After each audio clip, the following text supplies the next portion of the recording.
So at COP28, we saw this big declaration, right? 25 countries saying they want to triple their nuclear power by 2050. Yeah, a huge ambition, really driven by, the need to decarbonize fast. Absolutely. Yeah. But it makes you wonder, when governments make these massive commitments, is it purely about the best economics?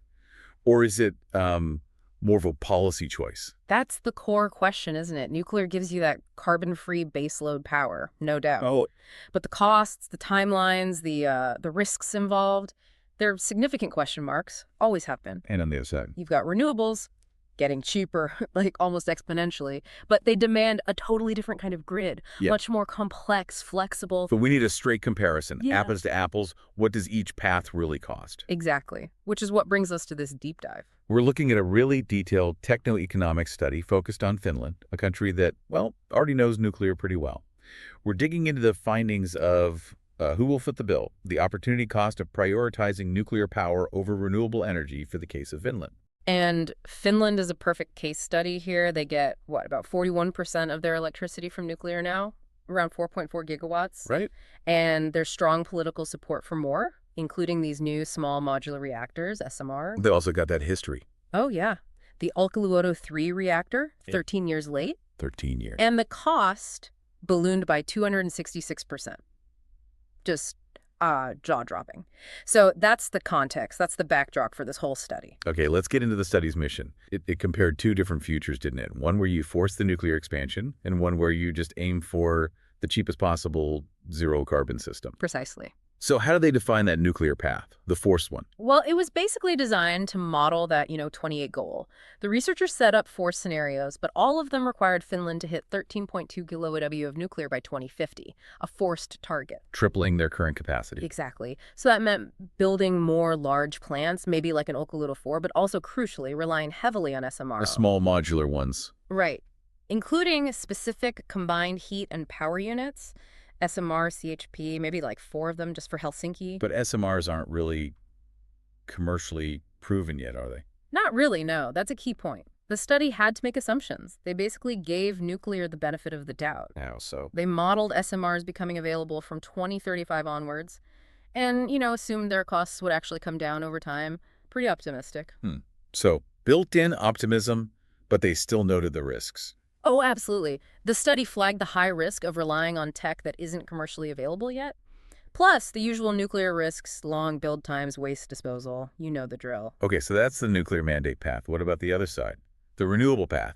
They called it the best policy scenario, BPS-REF. Right. The BPS-REF was the total opposite. No mandates. It was purely about cost optimization. Just find the cheapest way. Exactly.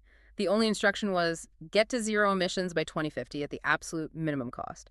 The model could pick anything, wind, solar, batteries, hydrogen, whatever, work best financially. And the big reveal. Here's the kicker. In that cost optimization run, the model chose not to install a single new unit of nuclear capacity. 0. Wait, hang on. If the goal was lowest cost, and it had the option of nuclear but chose none. It tells you something pretty fundamental, doesn't it? Yeah, it strongly suggests new nuclear just isn't part of the cheapest way to get Finland to net zero. Exactly. Compared to how fast renewables and storage costs are falling, new nuclear in this model simply didn't make the economic cut. Okay, let's talk about the bill then. Because Right. this is where that study title, Who Will Foot the Bill, gets very real. What were the annual system costs in 2050? The gap is, well, it's huge. For the nuclear scenarios, the forced ones, the annual cost landed somewhere between 18.4 billion and 19.7 billion euros. Okay. Now compare that to the BPS-REF, the cost-optimized renewable path. Its annual cost, 10.7 billion. Wow. Okay, let's just pause on that. That's roughly 80 or 9 billion more every single year for the nuclear path. Yep. The nuclear scenarios are 71% to 84% more expensive annually. That's not a small difference. That's a massive budgetary choice every year. It really is. And if you look at the price of the energy itself, the levelized cost of electricity, the LCOE, Right. same story. What were those numbers? For the nuclear path, the LCOE was between 70.1 euro and 75.8 per megawatt hour.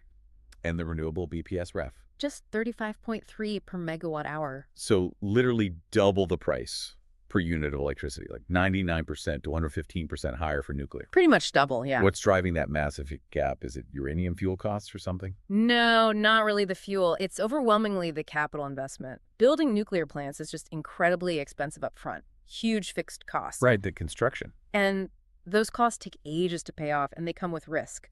Construction delays, cost overruns, like Olkiluoto 3. Which affects the financing costs. Exactly. Yeah. It leads to something called the WACC, the weighted average cost of capital. Let's maybe unpack that a bit. Yeah, please do. Why is WACC so critical here? Okay, so because nuclear projects are seen as risky long timelines, potential for things to go wrong, investors demand a higher return for lending the money to build them. That higher expected return is a higher WACC. Makes sense. More risk, more reward needed. Right. This study used a 10% WACC for nuclear, reflecting that market reality of perceived risk. And it's these huge capital costs combined with that high cost of financing them that really drives up the total system cost in those nuclear scenarios. Got it. And conversely, for the renewable path. Because wind and solar costs are falling so fast, the overall system cost in the BPS ref scenario actually declines over time in the model. It gets cheaper. Interesting. Now, there was another finding about efficiency, wasn't there? Primary energy demand, PED. Yes. This was fascinating. PED is basically the total amount of raw energy you need to put into the system to get the final energy out. Like the total fuel burned, essentially. Kind of, yeah. And the study found the nuclear scenarios needed 39% to 42% more primary energy than the renewable BPS ref path. Really? That seems backwards. Wouldn't one big plant be more efficient than tons of solar panels and turbines? You'd think so, but it's down to basic physics. Converting the heat from nuclear fission into electricity isn't very efficient. Typical nuclear plants are only about 31% to 38% efficient. A lot of energy is lost as waste heat. Whereas with solar or wind, you're converting sunlight or wind movement more directly into electricity. So even though you need more installed capacity with renewables, the overall system uses less raw energy input. It's fundamentally more efficient from a primary energy perspective. Okay, the cost difference is stark. $9 billion a year is huge. But let's talk physics again. If the renewable BPS ref path is so much cheaper, how does it actually work? How do you keep the lights on reliably without that big central baseload nuclear power? What does that system look like? It looks distributed and complex. Yeah. In the BPS ref scenario, it's dominated by wind and solar. By 2050, wind power provides about 54% of the electricity, solar PV around 30%. Variable sources, mostly. Exactly. And because they're variable, they don't run all the time. You need a lot more installed capacity overall. The total capacity in the BPS ref is over 50% higher than in the nuclear scenarios. Right, lower capacity factors mean you need to build more turbines and panels to get the same annual energy. But sheer capacity doesn't solve the problem of, say, a cold, dark, windless week in winter, does it? Absolutely not. Capacity is one thing, flexibility is another, and the BPS ref system is all about flexibility. How does it achieve that? Through a combination of things, sector coupling, storage. It invests way more heavily in what the study calls power to X, things like electrolyzers to turn surplus renewable electricity into hydrogen fuel. Okay. The BPS ref has 48% higher electrolyzer capacity than the nuclear paths. It also needs much more heat generation capacity, 25 gigawires for balancing the system, especially district heating. And storage. That must be massive. What kind of numbers are we talking? Huge numbers. This is where you really see the difference. The cost-optimal BPS ref system built in 2.1 gigawatt hours of utility-scale batteries. Okay, big batteries. Plus 9 gigawatt hours of medium-temperature thermal energy storage, like storing heat in molten salt or water tanks. Right. And here's the really big one. 400 gigawatt hours of hydrogen storage capacity. 400. Wow. That's enormous. It really highlights the scale of storage needed to make a high renewable system work reliably year-round. And on top of that, vehicle-to-grid V2G plays a role. Using electric car batteries. Yeah, letting EV batteries send power back to the grid when needed. The model saw V2G contributing about 0.39 terawatt hours of balancing. So the cheap path relies on this massive interconnected web of renewables, electrolyzers, batteries, thermal stores, hydrogen caverns, and even people's cars. Pretty much. It's a highly complex, integrated, flexible system. Which sounds like, well, maybe trading the risk of SMRs not being ready or affordable for the risk of building out this vast, complex flexibility infrastructure, albeit a cheaper risk. That is absolutely the physical trade-off the study highlights. The nuclear scenarios, because they have that steady baseload power. They just don't need as much flexibility. Exactly. They install zero utility-scale batteries in these models. Significantly less electrolyzer capacity, much less thermal storage, less V2G needed. Physically, the nuclear system is simpler, more centralized, Economically. cripplingly expensive, according to this analysis. The renewable system is complex, distributed, needs massive flexibility build-out, but it comes out far, far cheaper overall. Okay, so we have this huge cost difference, this 9 billion annual gap. We need to connect that back to people, to society. If the nuclear path costs so much more, someone has to pay. Which brings us to the idea of energy justice that the study raises. Right. Energy justice looks at fairness. You can think about it in a few ways. Who pays the costs now? Who gets to make the decisions? And who deals with the consequences later on? So, distributive justice first, who pays? Well, historically, with big nuclear projects like Olkiluoto 3, when costs overrun, who picks up the tab? Usually it's taxpayers or electricity consumers in the end. Right. And because SMRs, even if they work, are expected to have high upfront costs, they'd almost certainly need big public subsidies to get built, meaning the public takes on the financial risk. Essentially, yes. You're shifting the economic risk from the private companies developing the tech onto the public purse. And that 10% WACC, the financing cost for nuclear you mentioned, that reflected market risk. Did the study look at what happens if the government just backs it completely, lowers that risk artificially? It did. They ran a sensitivity test using a really low WACC, only 5%. That basically simulates massive government loan guarantees or subsidies, making the financing much cheaper. And did that close the gap? Not nearly. Even with that unrealistically favorable 5% WACC, the nuclear path was still 37% more expensive every year than the renewable BPS REF path. Wow. So the cost difference is pretty fundamental, not just about financing risk. It seems to be, yes. And on the flip side, the renewable system seems to spread the economic benefits more widely. Well, things like wind farms pay property taxes directly to local towns and municipalities. The study mentioned over 46 million just in 2024 in Finland. That money supports local services.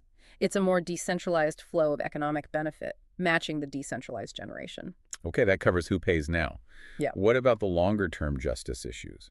Procedural and intergenerational. Procedural justice is about who decides.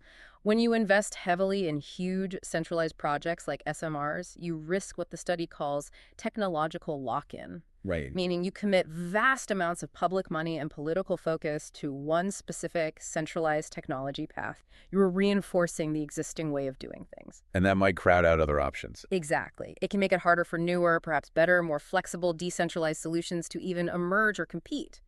You're potentially locking society into one path and hindering innovation down the line. And then there's the really long-term issue, the waste. Absolutely. Intergenerational justice, fairness to future generations is a huge challenge for nuclear. You're creating radioactive waste that remains hazardous for thousands, even hundreds of thousands of years. That's a burden we pass on. A permanent burden. Pretty much. And critically, the study pointed out that the costs of eventually decommissioning the nuclear plants safely, taking them apart at the end of their life, weren't even included in those main cost figures we talked about. Seriously. They left decommissioning out. From the core annual cost comparison, yes. They did estimate it separately, though. Including decommissioning would add another 5% or so to the annual system costs of the nuclear pathways.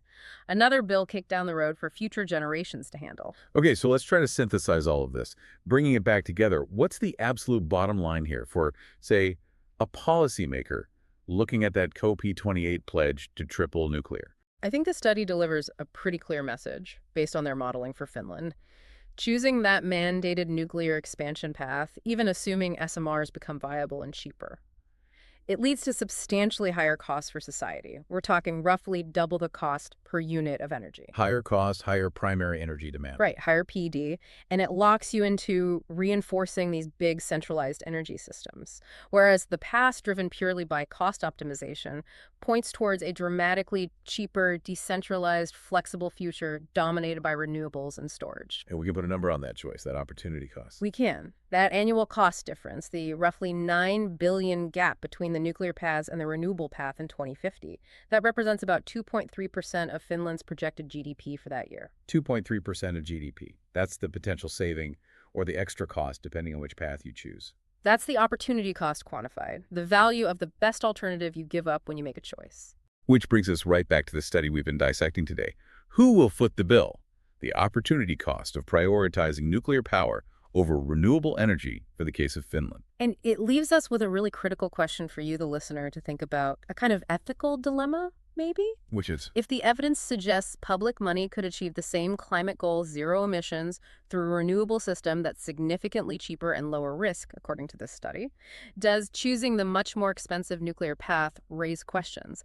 Is it the best use of potentially 2.3% of national GDP, money that could perhaps go to healthcare, education, social security, other urgent needs? That's the societal trade-off at the heart of this decision.